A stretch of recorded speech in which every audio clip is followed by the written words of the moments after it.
Happy Monday. We got a $30 giveaway and some best bets. Let's go. What's going on, everyone? Welcome back in to another episode for Just a Bet Outside. I'm your host, Steven. Last day of July, we have made it. We got more baseball research and bets for July 31st. Last day of the month, and we're already moving into August. Hope everybody had a great weekend. I know I did, except for the betting part, but we'll get into that. Friday was extremely frustrating, and you'll know why. And it carried over to Saturday. Little bounce back on Sunday, but it's a fresh week. I feel some good vibes going on today. I just know it's going to happen. So, MLB trade deadline is Tuesday. There has already been some moves, guys. So you got to be careful. Some of the books aren't coming out with a ton of lines because of all the moves that are happening. Max Scherzer to the Rangers. Rangers are going all in right now. And then we just had Randall Grichuk and CJ Crone from the Rockies. They are both going to the Angels now. And then we had another reliever go to the Blue Jays from the Cardinals. We had Jordan Montgomery, the lefty, also go to the Rangers. So Rangers are piling up right now. They are going for it. But there will be more moves. Actually, not might tomorrow. So be sure to stay tuned with that in case a pitcher gets pulled or a hitter doesn't hit, something like that. Check for lineups, all that kind of stuff. So, anyways, exciting time. It is Movie Monday. And I know you heard a $30 giveaway at the beginning. It's not because of a betting contest, it's because of Movie Monday. That's right. We are doing a $30 giveaway. Here's what you have to do. You just have to leave a comment below with your starting five basketball team. That's right, from a movie though. So your favorite five basketball movie characters, put them in the starting five. You can explain why it's the best starting five if you want to help yourself out a little bit. But what's going to happen is we're going to read all those starting fives and we are going to pick three. And then on Tuesday's video, we're going to put up those three and who wrote it. And we're going to vote for the best one out of those three. Winner gets $30. So give me your starting five out of movie characters. Don't be giving me Kobe and LeBron and all this stuff. It is Movie Monday, baby. So NBA starting five, or not NBA, just starting five basketball. It'll be a lot of fun. Shout out to at Chris Zamansky, by the way, for that idea. That was a good idea. He had a couple other ones too. So if you guys have any other good ideas for Movie Monday, leave a comment below. But that'll be a lot of fun. We'll finish that out on the Tuesday video. In this video, we got a lot, guys. Good hitter matchups. We got who's on fire for the last 15 days or 7 days. I don't even remember myself, but we'll find out. Good pitcher strikeout matchups, and then we got the pitcher report, and of course, those best bets to finish it off. I feel a good week coming on. I hope everybody enjoyed the weekend, and we're ready to get back to the grind. Let's start out with that bets recap page. All right, there it is, guys. I got some things to say. Friday's bets. Oh man, that parlay. That was maybe the most painful parlay I've ever felt. We were one Astros run away from being up 1.39 units that day. So you can look at this if you want and laugh and say, look how terrible he was. It was awful. He doesn't know what he's doing. That's fine if you want to do that. But that's how close it was. And the Astros had 3 runs after 4 innings.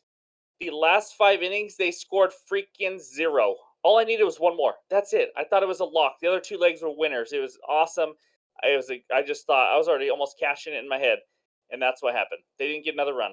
It just hurt. It hurt me. But that's baseball. One run can change an entire day or weekend of betting.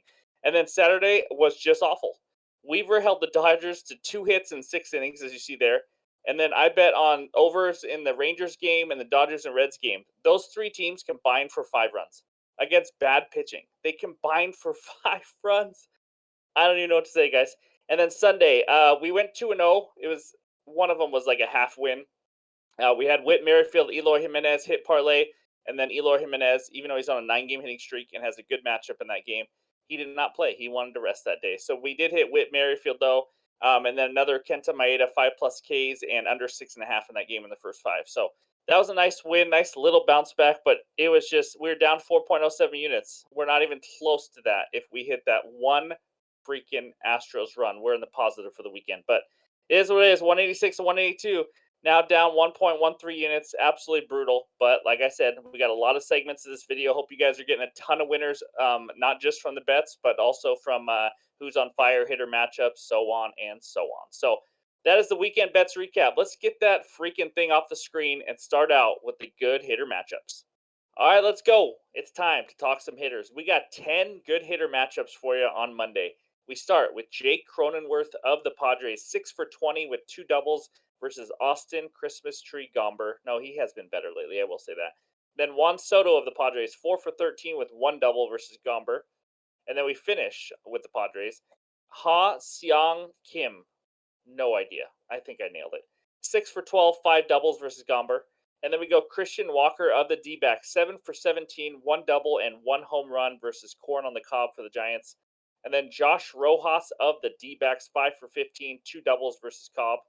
And then we go the last D back now, Alec Thomas, making his first appearance on our episode or on our show. 4 for 13, 4 singles versus Cobb. That's thrilling. That's good stats. Brian De La Cruz, no relation to Ellie De La Cruz. I actually have no idea, I'm guessing. He plays for the Marlins, 8 for 17, 2 doubles and 1 bomb versus Taiwan Walker. And then we have another Marlin, John Bertie, also making his first appearance, I think. 7 for 16, 7 singles versus Taiwan Walker. And then Giancarlo Stanton, 4 for 10 with 3 bombs versus Last Now. Stanton's not exactly hitting the ball that well. I'm gonna be honest with you. He was hitting bombs off anybody in his whole career.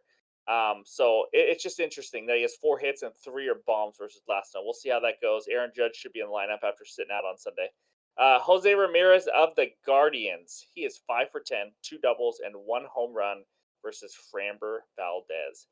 Those are the best hitter matchups. Now get those s'mores ready, baby, because it is time for Who's on Fire. All right, let's see who is swinging a hot bat lately. Here we go. Page 1 of the Hitters on Fire for the last 7 days. That's what it is. 7 days on Monday. So here we go. Nothing too surprising except Kyle Isbell for the Royals down there hitting 409.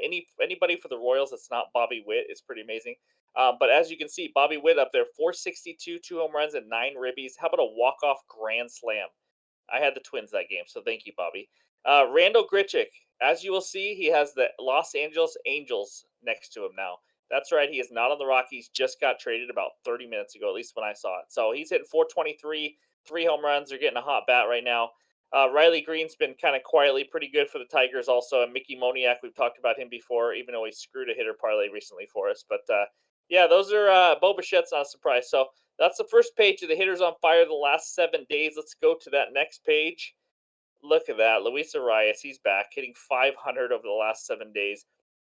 We got kind of some names I don't know. I'm not that familiar with. Dominic Canzone. I actually don't know much about him. All I know is it reminded me of a calzone and it made me hungry. So, Geraldo Perdomo for the Diamondbacks.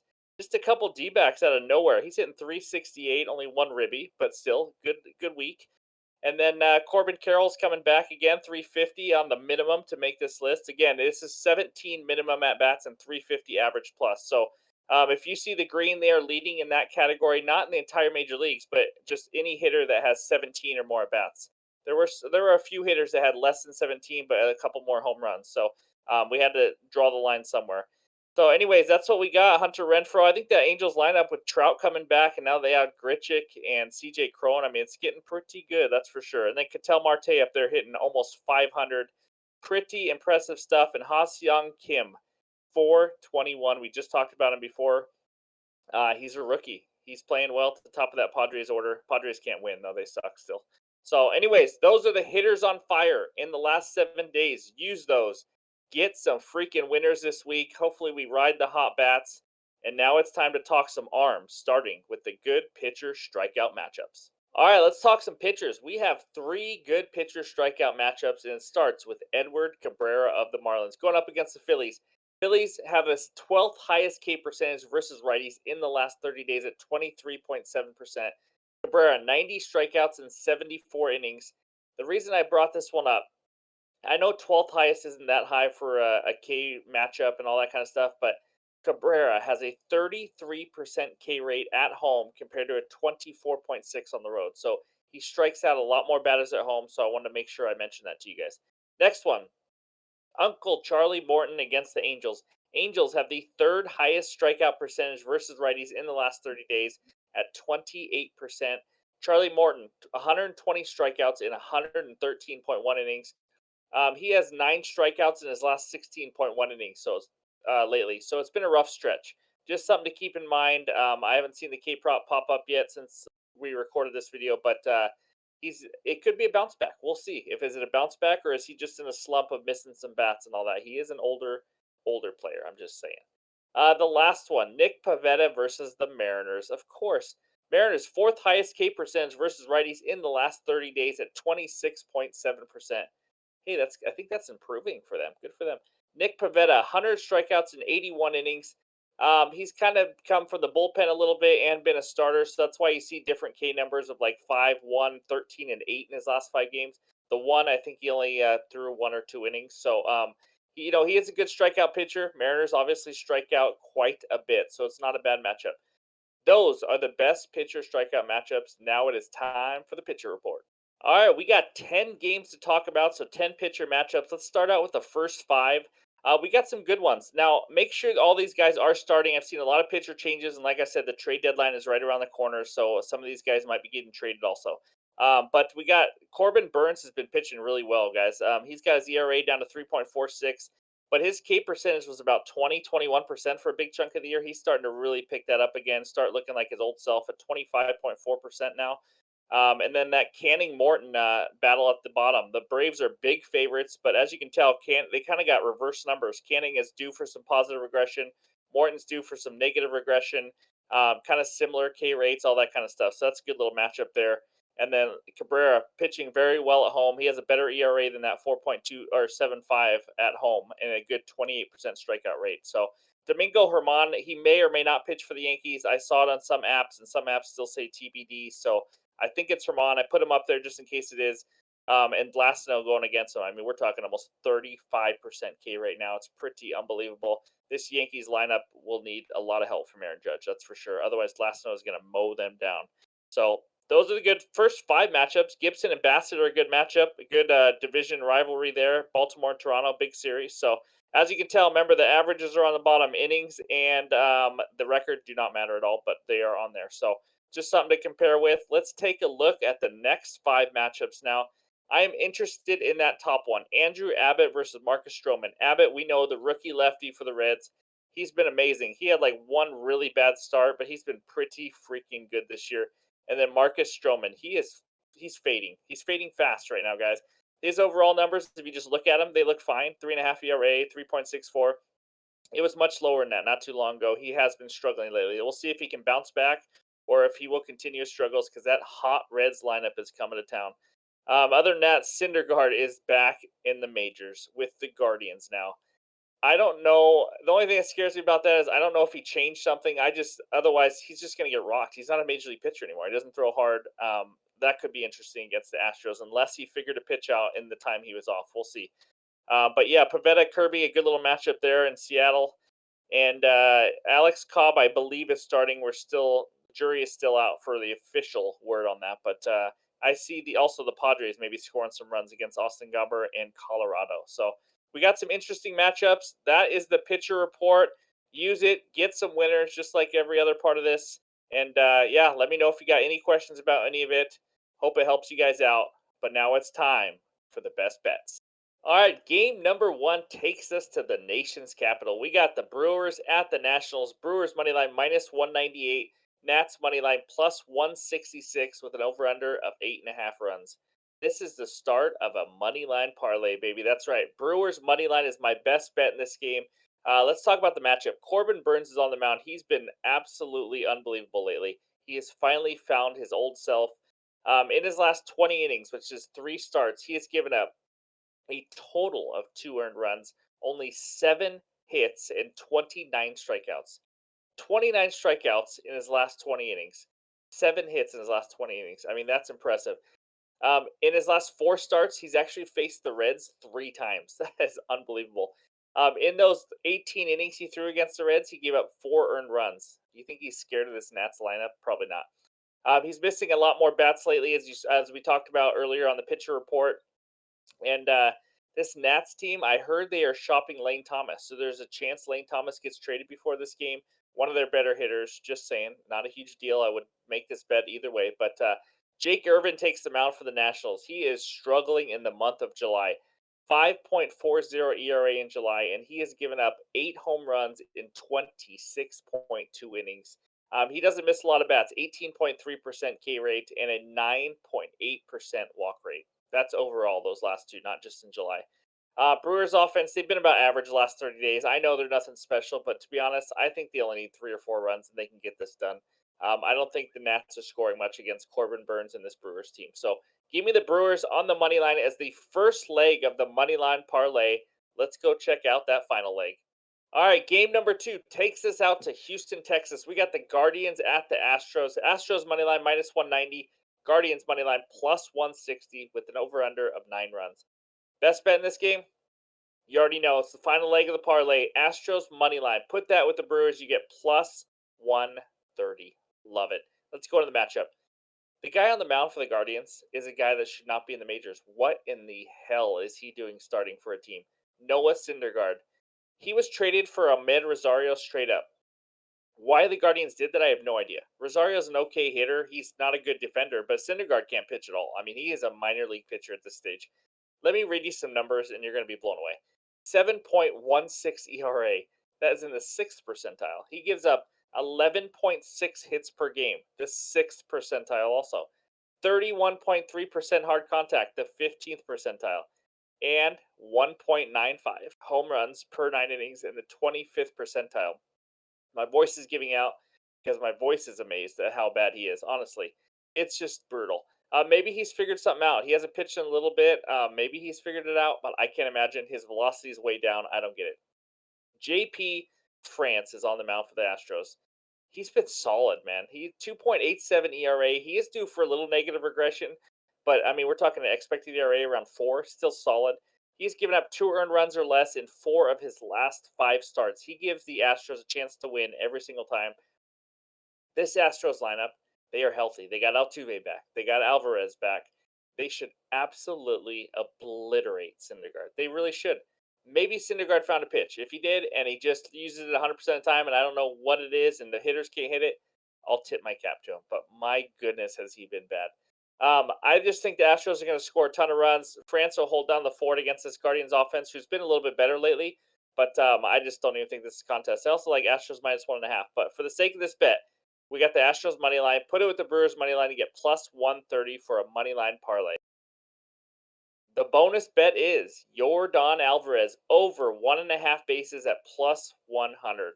Well, we talked about most of it. Noah Syndergaard is pretty much awful at everything except one thing. He does not walk batters. It's like a 3.5% walk rate. That is fantastic. There's nothing worse than betting a hits prop or an over bases prop and your guy gets walked. It just absolutely sucks because it doesn't count as a base. So this is just a match made in heaven here. I think Alvarez goes deep on him, to be honest with you, but all I need is a double, maybe 2 singles, however he wants to do it. He's only been back for 4 games since he was out with that injury. He is 6 for 15. He just hit a bomb. He's picking up where he left off. He's one of the elite sluggers in this league. I can't imagine him not doing something against Syndergaard. So give me Alvarez over 1.5 bases at plus 100. This is a half unit bonus bet, though, so not a full unit. If you want to put a full unit on it, go for it. You want to bet his home run? I don't mind that either. I think all these Astros hitters are live with some bets. So give me Alvarez over 1.5 bases along with that money line parlay. Let's move on to the final bet. All right, the final bet is a hitter parlay. You knew I wasn't going to leave without giving you one of these. So here we go. I got a little more aggressive. We got 3 people for the hitter parlay today. Whit Merrifield, Christian Yelich, and Jose Altuve, 1+ hit each at plus 138 on FanDuel. Let's start out with Whit Merrifield. Let's run it back. We just bet him over the weekend, hitting 500 in the last 7 days, as you guys already saw. He has moved up to the leadoff spot for the Jays. Springer's struggling. Merrifield's hitting well. They moved him up to that top spot, which is huge. He could get an extra at bat, too. 1+ hit in 14 of his last 16 games. He's been on an absolute roll. He's facing Kyle Gibson, where he's 11 for 42. He has the most at bats versus Gibson more than any other matchup today. Yeah, that's only a 262 average. It's not fantastic, but with how Merrifield's hitting right now at home, I think he's with how familiar he is with Gibson. I think he's going to get 1+ hit pretty easy.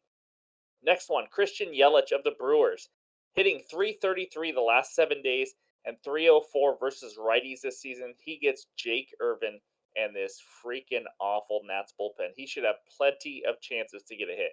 The final one, short and simple. Jose Altuve is back.